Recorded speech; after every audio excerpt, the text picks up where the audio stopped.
What's up, guys? Parker Talks is back. As you might be wondering about how the MCU and just Marvel movies in general phase could go after Phase 4, I had already done a video ranking which Phase 4 movies I'm most excited for. Let's go over the movies that are beyond Phase 4 and which ones I'm most looking forward to. So before I get started, there have been some movies for Phase 4 that have been delayed, unfortunately.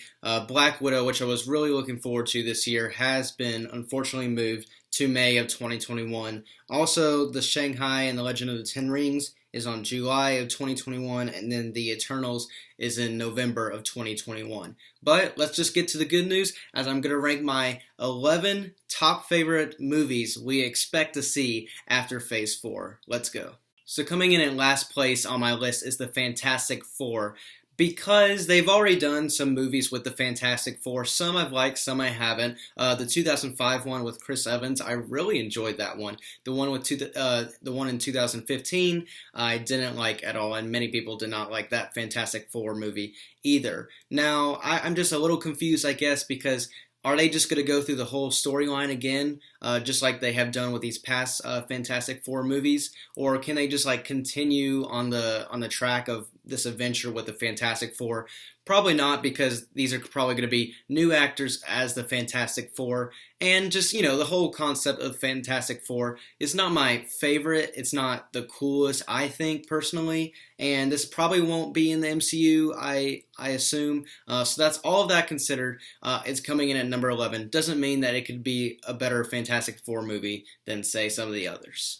At number 10 on my list, I have Captain Marvel 2, which is set to release in 2022. Now, Captain Marvel is not my favorite movie, even though I do like Brie Larson as an actor. I just don't like how overpowered Captain Marvel is. Plus, it just wasn't a bad spot of when it was released compared to when Infinity War and Endgame were being released, and people were just spending a lot more time focused on those movies as they should be. This is set to release after Endgame, as the first Captain Marvel movie was in 1995. Now, we might see some plot lines where we see what Captain Marvel does between 1995 and Endgame, when we see her in Endgame, and then maybe it'll go back to after Endgame. Honestly, I'm just basing this off of the first Captain Marvel movie that I've seen, which I didn't necessarily enjoy, so that's all I can say for Captain Marvel 2, and just I hope it does go in a good direction. I hope it goes in a direction that I do like. At number 9, I have Blade, which I honestly don't know much about the character Blade. Obviously, he has a blade sword, and he can actually heal himself, and he's a vampire hunter, apparently. I don't know. I don't know much about Blade because I haven't read the comics, but Blade could be a character that could be in the MCU. It doesn't seem like the coolest character, but, he has some attributes which seem pretty cool. It could connect with Morbius, because he is a vampire, and Blade is a vampire hunter. How it's going to be in the MCU, how it'll affect the MCU, I'm not sure, because I don't know much about Blade. So that's why it's coming in at number 9. At number 3, I have Deadpool 3, which, honestly, I think of all these movies on my list, it's least likely to happen, but I think it would be cool. I just have it at number 8 because I think Deadpool is good where he is. He already has 2 movies, which I really, really like. I just don't know where they can go with a third movie. I have heard that there's some rumors that he would be in the post-credit scene for Black Widow, which is very interesting. That means he would be in the MCU, I guess. But I love Deadpool. I love the character Deadpool. I don't know if he needs another movie, but if he wants another movie, if Ryan Reynolds wants one, go ahead and do it. I'll be excited to watch it, but I just don't know much about what this film could have in this, so that's why it's only at number 8. Coming in at number 7, I have Morbius, which I honestly don't know the character Morbius that much. Apparently, he's this guy that is trying to cure himself of this blood disease, but accidentally turns himself into a vampire. But what's cool about this film is that it's going to connect in the MCU. This is set to release in sometime in 2021, if it's not delayed. But you see in the recent trailer from this movie the sign of Spider-Man, and it's painted over it Murderer, and that is from the end of Spider-Man Far From Home, where everybody thinks Spider-Man is a murderer, even though he's not. this is going to connect to Spider-Man because Morbius is a villain of Spider-Man. Maybe they'll fight at some time, maybe not in this film, but also what's going to be in this film is Michael Keaton as the Vulture, the same guy that played the Vulture in Spider-Man Homecoming. So, and he's one of my favorite villains in the MCU as well. So you got a lot of stuff in here that you can connect. A lot of more villains maybe you could have connected to Spider-Man, and an anti-hero as well probably in Morbius. So this film is really interesting. Coming in at number 6, we have Black Panther 2, which was set to release in May of 2022. Obviously, that was before Chadwick Boseman unfortunately died. Definitely this movie would be higher up on my list if, Chadwick Boseman was still acting as Black Panther. Obviously, we still don't know who's going to be the actor as Black Panther, or if they're just going to give that to someone who was already on the original cast. I still feel like this movie can get to the point where it's still, a very good movie. Obviously, it's just a little lower in my list because Chadwick Boseman is not here with us, which is terrible news. Obviously, I have a video on that where I talk more about that. But yeah, there's going to be some interesting things in this movie, as a new character called Namor is rumored to be the antagonist. He's like this Atlantean, which I don't know much about, but he can cause like earthquakes and all that. You could watch Aquaman and maybe you'll see some references to that. I don't think Namor is in that film, but there's definitely some intriguing factors in this film, as the character itself as Black Panther is always very great to watch as well. So that's why it's at number 6. At number 5, we have Spider-Man Into the Spider-Verse, which is set to release in October of 2022. Now, this animated movie is amazing. Probably one of my favorite Marvel movies. It's probably top 10, honestly. It's just so funny. It's just something you've never seen before, where they make it comic book style. And obviously, this movie is about the character of Spider-Man, but the main character isn't Spider-Man. We have Miles Morales. And maybe this film would go more in depth as we will see Miles Morales as the main character. This can go anywhere. Obviously, it's animated. They could do whatever they want.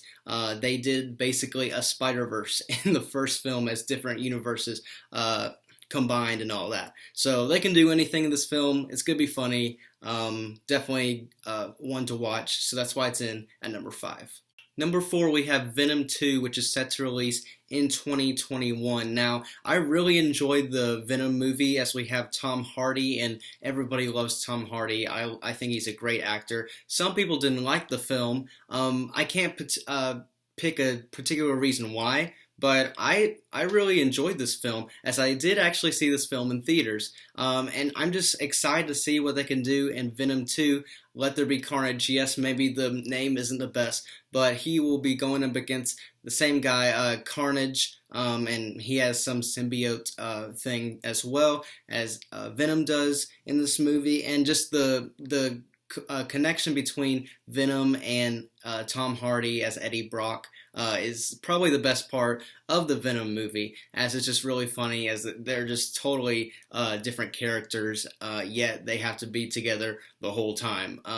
And that's what I really like about that film. That's what I really enjoy about it, and I feel like they can continue this in Venom 2. Number 3, we have the new Spider-Man 3 movie, which is set to release in 2021, featuring Tom Holland, continuing in the MCU. This name for this film hasn't been issued yet, but now that we have Endgame over, Spider-Man is one of these main superheroes, basically, that everybody looks up to. He's one of the most iconic of these characters we have, and what I want to see in this movie is kind of like him back in New York. That's what I really missed, I thought, in Far From Home. Obviously, they were far from home, so they didn't need to be in New York in that movie. Even though Homecoming was in New York, you kind of miss a lot of the New York style of it, like just swinging from tall buildings and all that. I want to go back to that for this movie, and I hope they do that, as now everybody knows who Spider-Man is, as that was in the final minutes of the Far From Home movie. And obviously Zendaya will be back in this. You'll have all these characters back, and I'm expecting a great villain as well. As I've already mentioned before, there's some villains that could be up for this task in Spider-Man 3, and Tom Holland's always great. So, and obviously with his classmates as well. This is going to be a great movie again, as everybody loves Spider-Man. Number 2, we have Guardians of the Galaxy Volume 3, which when this film first released in 2014, the first volume, no one expected this to be good, with, talking tree, talking raccoon, all this stuff. And with all this group of unlikely individuals that team together, with the main character Star-Lord as Chris Pratt, you just have an incredible film. And you're going to have a lot of basically questions that we're going to have in this film of where's this going to go to. Are they going to try to search for the Gamora in Endgame, which this Gamora is from 2014, as obviously there was a lot of time travel going along with that.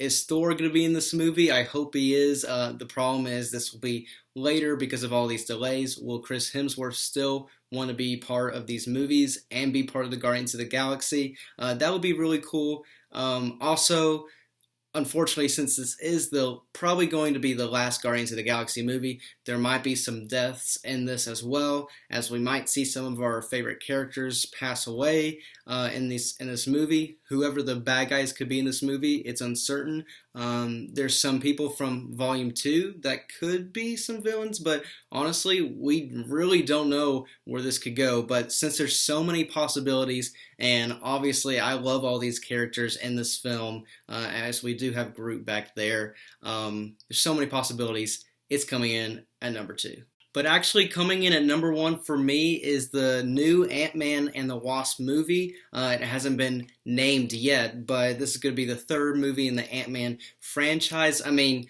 what's definitely putting this at the top for me is the characters we have in this and the actors in that as well. As we have Paul Rudd, Evangeline Lilly, Michael Douglas, Michael Pena. Just the whole Ant-Man franchise has just been so lively and fun to watch, and they all are not huge, momentous events compared to, say, other movies, but they are all basically, small scale events, but are so fun to watch, so engaging, very funny as well. This can go anywhere, as well as we have the Quantum Realm. We can do anything we want with that as the Ant-Man and the Wasp franchise continue. Just this whole movie has cool concepts, and I honestly didn't know this was going to be my number 1 choice, but when I was looking over everything, I was like, man, I just be really excited to see this, as there's not super high stakes, and so I feel like you're a little chill when you're watching it, and it is, so much fun to watch. So all of that being said, this could go anywhere with so many possibilities. That's why it's coming in at number 1. So I want to thank you guys so much for watching this video. Comment down below, please, which movie are you most excited to watch as we enter past Phase 4. First, we got to get to Phase 4, but just please comment down below which one you're most excited for. And I want to thank you guys so much for watching, and I'll catch you all in the next one. See ya.